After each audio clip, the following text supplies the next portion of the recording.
Hello, I'm Rebecca J. Bowers Dio, and today I wanted to talk about a patient I have who I had seen a few times um, for some other things. And the last time I saw her, which was a couple weeks ago, she was mentioning that she was having indigestion. So she was talking about how she'd had it for years, and sometimes it would feel like the acid would act up as well.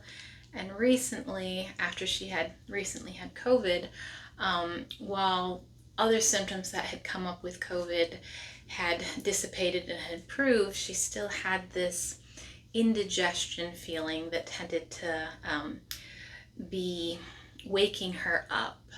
She could sometimes massage the belly and it would feel a little bit better, but it was just this persistent, pretty much daily thing. So I examined her. I worked with her health, her mechanism, what's feeling like it's moving well, not moving well.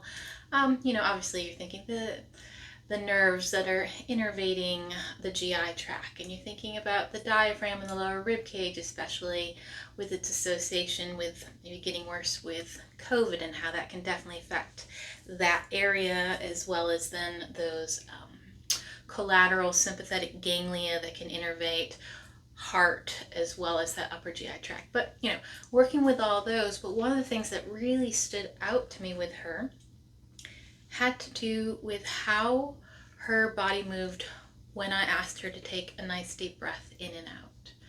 So when I asked her to take a deep breath in and out, her rib cage would move, particularly like the front of it would come up, which we talk about as like a pump handle motion, right? And parts of the rib cage do more of a bucket handle motion out to the side, and then parts of the rib cage do more of a caliper motion, even though all of our ribs do all three of those, or should. But in her case, it was just very much like this up and down, and a lot of work for different muscles to be doing that, especially like your accessory muscles. But her belly did not rise and kind of expand the way that it should with breathing when everything is freed up. So I got talking to her about that and trying to get her awareness into like that the belly should be allowed to move, and as that diaphragm, that respiratory diaphragm is coming down, it should squish against all of her abdominal contents and kind of squish them, massage our kidneys. That is a natural physiologic motion that for optimal health our body relies on.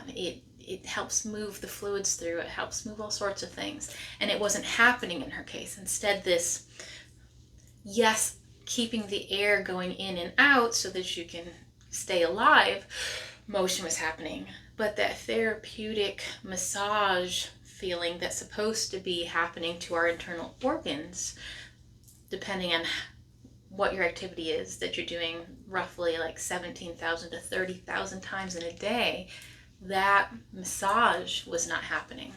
So had her sit with that awareness. She said she had done a lot of singing in the past and had been taught or had just kind of come up with herself, not sure which, but regardless, had done more of like a sucking everything in, pulling in the air, and singing kind of a thing. Well, this was all sucked in, which is not necessarily an optimal way to breathe in singing, but a lot of people do end up doing that, even though ideally belly button, we should kind of like breathe it in and down to sacrum and allow things out.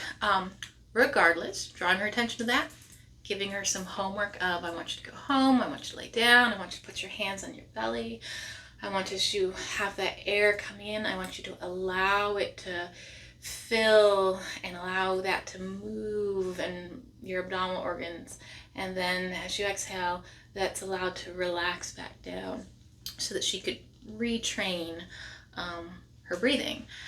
So send her on her way. I get a message, email a few days after that, and she's like, the indigestion is gone.